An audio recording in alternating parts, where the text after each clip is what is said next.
네, 경제 현장 오늘 이슈 체크로 이어갑니다. 애플이 연례 세계 개발자 회의에서 첫 번째 인공지능 시스템인 애플 인텔리전스를 공개했습니다. 오픈 AI와 파트너십을 통해서 음성 비서 시리에는 챗 GPT를 심었죠. AI 폰 경쟁에 본격적으로 뛰어든 건데요. 신기술에 대한 기대감이 너무 컸을까요?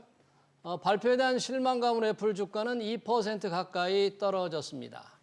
김덕진 IT 커뮤니케이션 연구소장 모시고 애플 인텔리전스의 실체를 파헤쳐 보겠습니다. 소장님 어서 오십시오. 네, 안녕하세요. 반갑습니다. 김덕진입니다. 자, 이 애플 연례 세계 개발자 회의 그 앞두고 주가가 요동을 쳤어요. 그 앞두고 주가가 올랐는데 하고 나서 주가가 떨어졌네요. WWDC 우선 이 애플 행사는 무슨 행사입니까? 네, 이 WWDC는요. 1년에 한 번씩 하는 개발자 행사라고 설명을 드릴 수 있을 것 같아요. 예. 우리가 보통 구글도 구글 I/O라는 개발자 행사를 하고요. 예. 마이크로소프트 빌드라고 하는 행사를 합니다. 근데 특히나 이 WWDC, 그러니까 애플에서 하는 이 개발자 행사가 항상 인상적이었던 이유는 뭐냐면 이때 여러 가지 신기술 혹은 이게 원래 개발자 행사임에도 이 애플에서 워낙 큰 행사다 보니까 이때 원래 새로운 제품도 발표하고 뭐 새로운 방향성도 발표하고 또 우리가 One More Thing 이래가지고 예전에 스티브 잡스 기억하시면 갑자기 새로운 얘기하다가 맨 마지막에 깜짝 놀래키는 뭐 이런 것들이 있었잖아요. 그러다 보니까 이런 어떤 현장을 보고 싶은 많은 사람들이 항상 이 WWDC를 가기 위해서 뭐 표도 사고 줄도 서고 그러는 행사예요. 그만큼이나 사람들에게 항상 인상적인 행사였는데 말씀해 주신 것처럼 올해는 조금 기대감을 못 미쳤다라는 게 제 개인적인 평가이기도 합니다. 자, 그럼 왜 못 미쳤는지 한번 들어가 보겠습니다. 이번 WWDC에서 이 애플 인텔리전스 생성형 AI 시스템이잖아요. 애플 인텔리전스가 이제 공개가 됐는데 새로운 운영체제 iOS 18에 탑재한다고 합니다. 그동안 AI 지각생이라는 애플에 좀 오명이 있었는데 애플 인텔리전스 이제 그런 분위기를 바꿀 만한 기술이 되는 겁니까 이게? 일단은 이 용어부터가 재밌어요. 이 용어가 애플 인텔리전스가 요약하면 AI잖아요. 그러네요. 그렇죠. 그런데 이게 왜 중요하냐면 지금까지 애플은요 AI라는 말을 일부러 이제 발표 때 많이 피해 왔습니다. 기존에도 이제 AI 기술이 있었거든요. 근데 그걸 굳이 꼭 머신러닝 이런 식으로 표현을 했고 AI라는 단어를 굳이 꺼내질 않았었어요. 애플이 왜 그랬을까요? 그러니까 결국엔 그 AI 하면 떠오르는 회사들이 있었잖아요. 제일 대표적으로 오픈 AI, 챗 GPT. 그러니까 최근에 애플에서 그전에도 여러 가지 행사할 때 이미 오픈 AI가 AI에 대해서 선두권을 딱 잡고 나서부터는 일부러 이 AI라는 단어를 안 썼거든요. 근데 이번에는 재미있게 우리가 AI이긴 한데 우리의 AI는 애플 인텔리전스다라고 하는 이러한 이제 키워드를 보여준 거예요. 그럼 이 애플 인텔리전스가 뭘 하는 것이냐? 쉽게 말하면 말씀하신 것처럼 여러 가지 스마트폰 안에 있는 기능들을 음성으로 컨트롤하는 거거든요. 음성으로 컨트롤한다. 예를 들면은 우리가 원래 이 아이폰에 시리라고 하는 녀석이 있었습니다. 시리 음성 비서라고 하죠. 그렇죠. 그런데 실제로 요즘에 시리 써보면 좀 답답할 때가 많아요. 왜냐하면 예전에 챗GPT 있기 전에는 그래도 얘 신기하네 막 이랬는데 챗GPT는 지금 거의 대화하는 수준이 약간 이제 사람과 대화하는 수준까지도 올라오고 있잖아요. 아직까지 우리에게 주어지지 않았지만 GPT-4.5를 보면 실제 말을 하다가 중간에 야야 말 좀 그만해 이러거나 뭐 감정적으로 얘기하면 편하게 막 이렇게 하는데 지금 시리 같은 경우에는 알람 정도밖에 안 되거든요. 그런데 이거를 이제 앞서 말씀드린 GPT 수준으로 똑똑하게 한다는 거예요.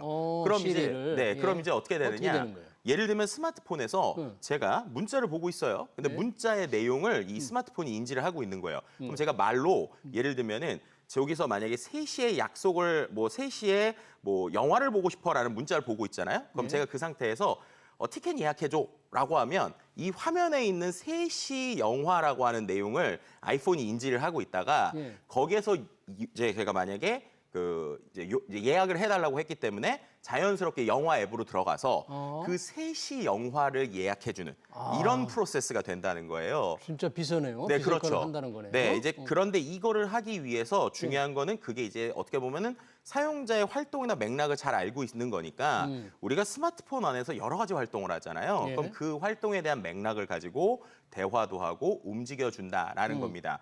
그뿐만 아니라 이제 우리가 예. 보통 요즘에는 이 아이폰을 갖고 뭐 일기를 쓰시는 분도 있고 여러 가지 뭐 계산을 하시는 분들도 있단 말이에요. 네. 그럴 때도 이 AI가 도움을 주는데 상당히 흥미로운 것 중에 하나는요. 메모를 교정해주거나 동영상을 편집해주는 것도 있지만 네. 제가 제일 재밌게 본 건 아이패드 앱에 이번에 계산기 앱이 나왔어요. 계산기 앱. 네, 그러니까 예. 계산기라는 건 우리가 다 알다시피 기본적으로 뭐 번호 있고 숫자 있는 거잖아요. 네. 근데 이번에 이게 또 AI가 탑재해서 되게 재밌는 게 나오는데 우리가 애플 펜슬로 그냥 메모하듯이 여기다 공식 같은 걸 적어요. 예를 들면 2 더하기 3은이라고 적으면 네. AI가 알아서 5라는 숫자를 적어주는 겁니다. 근데 그거를 그냥 그 우리가 아는 컴퓨터적인 숫자가 아니라 제가 쓰는 글자체 있죠. 그 글자체로 채로. 써줘요. 아, 그래서 이게 그래요? 상당히 재밌는 데모 중에 하나가 예. 예를 들면 아주 어려운 수학 공식을 풀고 있어요. 근데 수학 공식을 풀다가 예를 들면 제가 루트를 씌웠어요. 네. 그럼 이게 답이 바뀌는 거예요. 예를 들면 그냥 뭐 예를 들면은 뭐 4 더하기 5라고 써놓으면 9잖아요. 네. 근데 그러다가 루트를 씌우면은 루트 9니까 3이잖아요. 그럼 갑자기 얘가 3으로 답이 3으로 바뀌는 답이 거예요. 바뀌어준다? 그래서 어떻게 보면 오. 사용자에게 여러 가지의 네. 좀 생성형 AI를 통해서 재미있게 역할을 줄 수 있는 것들이 늘어나는 게 예. 이게 어떻게 보면은 이번에 이제 어떻게 보면 애플의 인텔리전스다라고 얘기할 수 있어요. 예. 근데 이제 여기서 조금 아쉬운 게 뭐가 아쉬워요? 그럼 이 애플 인텔리전스니까 어. 애플의 능력만으로 된 거냐?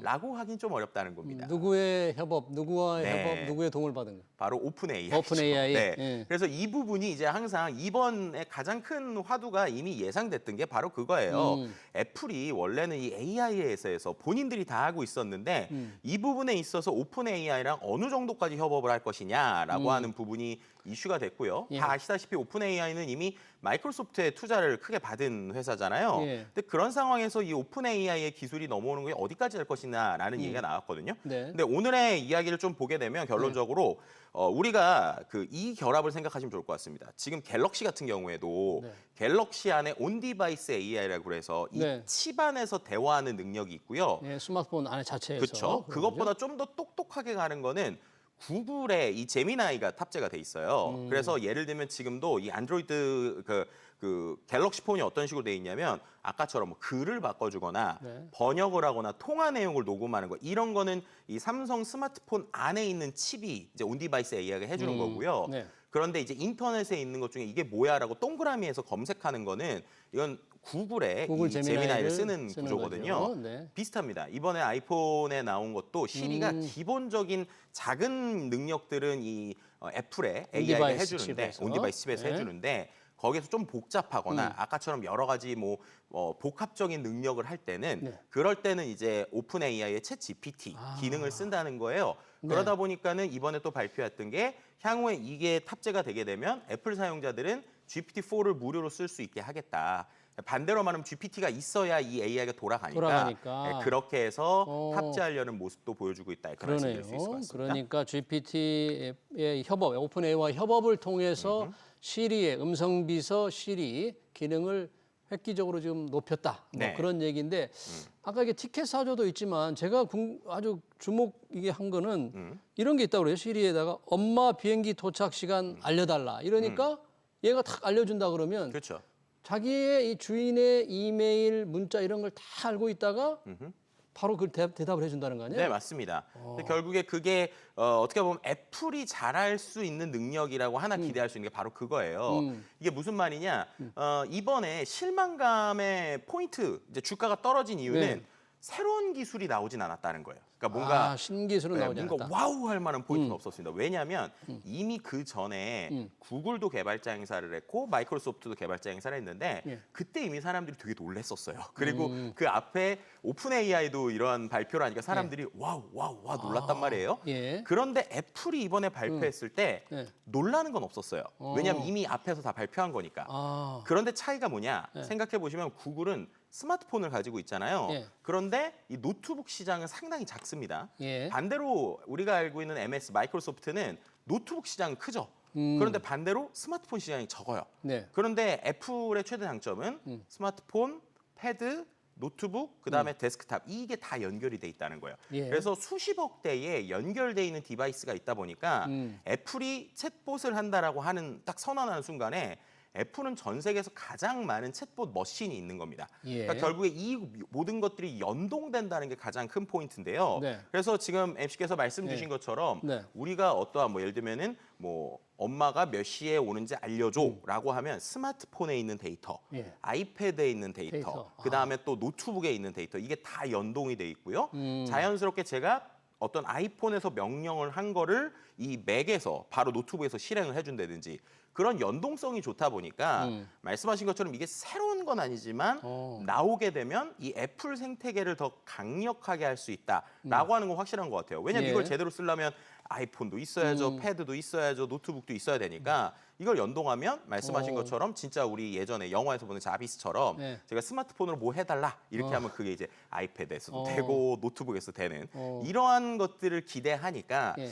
결국에는 이제 또 지금은 아마 실망감이 좀 나오고 나면 좀 달라지지 않을까라는 그래요? 생각을 하고요. 예. 그다음에 이제 애플이 지금까지 걸어온 행보를 보더라도 예전에는 퍼스트 무버로 처음에 치고 나가는 스타일이었는데 팀 쿡으로 리더십이 바뀌고 나서는 오히려 되게 안정적으로 이 시장이 좀 이제 성장하거나 필요하다고 할 때 좀 늦게 들어오는데 좀 완벽하게 들어오려는 것을 추구하고 있거든요. 네. 그러다 보니까 오히려 이번에 말씀하신 것처럼 이 애플이 이 생성형 AI 시장, 특히나 이 애플 인텔리전스가 들어온다는 건 반대로 말하면 야 이제는 스마트폰에 어떤 스마트폰이 되든 이 AI라는 게 조만간 다 일상화가 되겠구나라고 하는 선언으로도 봐도 되지 않을까 네. 이렇게 볼 수 있을 것 같습니다. 이번에 애플의 경우에 말씀하신 대로 지금 생성형 AI를 이용하면 이모지라고 있잖아요. 이걸 그쵸? 자기에 맞춰서 새로 제작할 수 있게 되는 특별하게 바뀐 거예요, 이번에? 그러니까 이것도 상당히 재미있는 기능인데요. 실제로 생각을 해보시면 최근에 이 애플의 스마트폰에 아이폰에 뭐가 있냐면 이모티콘을 만드는 기능이 있어요. 근데 그거는 자기가 만들어줘야 되거든요. 그래서 예를 들면 제가 MC님 연락처를 받았어요. 그러면 이제 MC님하고 최대한 비슷한 얼굴로 제가 만들려고 하겠죠. 그런데 이번에 나온 건 어떤 시나리오냐면 제가 만약에 MC님을 셀카를 찍었어요. 그러면은 제 스마트폰 안에 MC님의 사진이 있을 거잖아요. 그게 MC님이라는 거 인증을 해요. 그러면 제가 이제 뭔가 대화를 하다가 예를 들면 MC님 응원합니다. MC님은 슈퍼히어로예요. 이렇게 얘기를 하잖아요. 그러면 갑자기 얘가 제 지가 알아서. 사진첩에 있는 MC님의 사진을 갖고 와서 그래서. 거기에다가 AI가 영웅처럼 한 번 더 그림을 한번 그려주는 거예요. 그려준다. 야. 그러면은 이제 캐릭터 모습인데 캐릭터가 실제 모습하고 약간 슈퍼히어로 같은 느낌을 재밌을 내는 것 거예요. 같은데요, 그거? 네, 그러니까 이제 예를 들면 맥락에 따라서 제가 왜 그러세요? 뭐 악당 같아요. 그럼 갑자기 악당의 모습으로 그려주기도 하고. 그래? 그래서 이제 어떻게 보면 소소한 즐거움을 주거나 재밌는 거를 줄 수는 있을 것 같고요. 그래서 이런 것들이 결국엔 기존의 이모티콘이나 이러한 비즈니스에 대한 것들의 생성형 AI를 늘려주는 일종의 모습이라고 볼 수 있을 것 같은데 근데 이렇게 얘기하면은 이제 제일 아쉬운 게 뭐냐? 지금 말씀하신 대로 이거 진짜 되면 너무 좋을 것 같잖아요. 그런데 기존에 우리가 알고 있는 WWDC 이제 개발자 행사라면 보통 끝날 때 이런 거 발표를 하잖아요. 그러고 나면 이거 뭐 예를 들면 새로운 스마트폰을 발표했어요. 그럼 이거 내일부터 살 수 있습니다. 아니면 다음 주부터 구매합니다. 뭐 OS도 뭐 며칠 지나면 가능합니다. 이랬는데 이건 언제부터 가는? 이번에 얘기한 건 개발자용 테스트 버전이 여름. 그리고 테스트는 여름. 네, 그리고 만약에 우리가 사용하는 거는 가을이 넘어야 될 것 같다는 그래요? 예상이 나오고 있어요. 한참 기다려야 되네요. 그러니까 이제 아쉬운 거예요. 그리고 두 번째는 이게 언어에 따라서 특화가 되다 보니까 만약에 영문판은 그때 나오더라도 네, 한국어 버전이 그때 제대로 나올 거냐라고 하는 거에 대한 좀 걱정도 있어요. 그러다 보니까 이거를 보고 이제 이번에 이렇게 주가에 대한 게 좀 어떻게 보면 반영이 되는 가장 큰 이유는 애플이 좀 급한 거 아닌가. 그러니까 예를 들면은 지금 자꾸 아직까지 AI 나오지 않은 지각생이라는 얘기 들으니까. 그렇죠. 그러니까 이제 우리의 어떤 로드맵을 보여주고 이렇게 하면서 가겠다라는 거지만 이걸 당장 쓸 수 없으니까 이거에 대한 좀 아쉬움이 있는 것 같고요. 그리고 이제 예를 들면 이런 겁니다. 지금 그럼 이러한 기술들이 어디에 어떤 전화기에 적용될 것이냐 이것도 되게 중요하잖아요. 아이폰 16에 적용되는. 그렇죠. 그럼 그 이후 것만 적용된다는 거예요. 그래서 아이폰 16 나오는 아직 안 나왔잖아요. 네, 근데 16은? 아이폰 16하고 그죠? 아이폰 정확하게 말하면 아이폰 15 프로 이상 그다음에 16 이렇게 16. 네, 이렇게 그러니까 최신폰 쉽게 말하면 최신 지금 나온 최신폰 말고는 사용 못 한다는 거예요. 근데 이것도 이제 좀 아쉬운 거는 뭐냐면 결국에는 기존에 이 애플이 또 뭔가 OS 업데이트라거나 생태계를 오픈하면 보통 이거는 전 버전에서도 다 됐거든요. 전에는. 그래가지고 좀 느리더라도 됐기 때문에 이걸 체험해 볼 수 있는데 이번 같은 경우에는 최신폰 최신폰. 그리고 가을 이렇게 되니까 결국에는 새로운 기기 사세요. 약간 이런 흐름으로 가지 않는가. 이런 게 이제 조금은 기존 사용자들에게는 좀 아쉬움을 주는 형태라고 볼 수 있을 것 같습니다. 사실 지금 삼성전자가 갤럭시 S24 시리즈의 생성형 AI기를 먼저 탑재를 했잖아요. 그렇죠. 선두주자로 치고 나갔는데 그럼 삼성전자 이런 애플 인텔리전스에 별로 긴장을 안 하고 있습니까? 제가 볼 때는 이거는 그러니까 위기이자 기회다 이렇게 표현할 수 있을 것 같아요. 예요? 이게 무슨 말이냐면 앞서서 잠깐 설명을 드렸지만 우리가 그 접는 폰 있지 않습니까? 예, 플립폰 폴더블. 같은 경우에 계속 지금 거의 어떻게 보면 삼성전자가 계속 끌고 가고 있잖아요. 예. 근데 항상 사람들이 기대하는 게 애플이 접는 폰 언제 낼 거냐? 라는 기대를 합니다. 예. 왜 그러느냐? 앞서서 말씀드린 대로 생태계를 키우고 이게 뭔가 성숙했다라는 표현을 하기 위해서는 결국에 애플이 뛰어들어 줘야 돼요.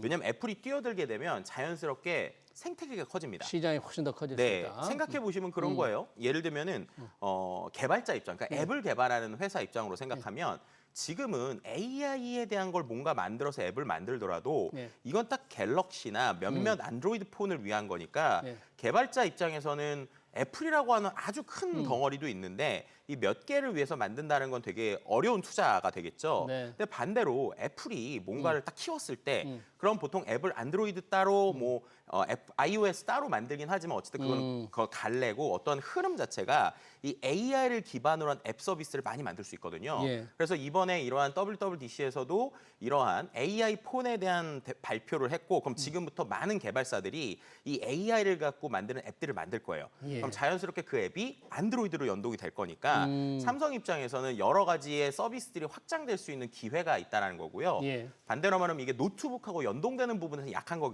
있기 때문에 삼성 입장에서는 본인들의 노트북과의 연동성 혹은 마이크로소프트와의 좀 협업 이런 것들도 좀 이 기회에 좀 생각해봐야 되지 않나라고 말씀을 드릴 수 있을 것 같습니다. 이제 이게 발표하자마자 애플 주가가 떨어졌는데 이게 좀 상당히 기대감을 가졌던 국내 관련 기업들이 있잖아요. 네. 이른바 수혜를 받을 거라는 기업들 주가도 오늘 우리 증시에서 많이 떨어졌는데 네. 앞으로도 조금 어둡게 봐야 됩니까? 그들 주가는? 계속 말씀드린 대로 이건 나와봐야 알 것 같습니다. 나와봐야 돼요? 왜냐하면 지금은 이게 기대감이 있었는데 이 기대라는 건 그렇잖아요. 사람들에게 뭔가 새로운 걸 보여주거나 비전을 보여줘서 와우 돼야 될 것 같은데 이미 이야기한 것들은 말씀드린 것처럼 MS나 구글에서 얘기한 거란 말이에요. 근데 예. 조금 더 이걸 완벽하게 연결해 줄 수 있는 어떤 방향성이 있기 때문에 네. 결국에는 새로운 기술이 나오고 그 기술에 따라서 사람들이 새로운 디바이스를 구매하게 되면 좀 안정화되지 않을까 이렇게 좀 생각해 볼 수 있을 것 같습니다. 네, 잘 알겠습니다. 애플이 공개한 애플 인텔리전스 관련 얘기 잘 들었습니다. 지금까지 김덕진 IT 커뮤니케이션 연구소 소장이었습니다.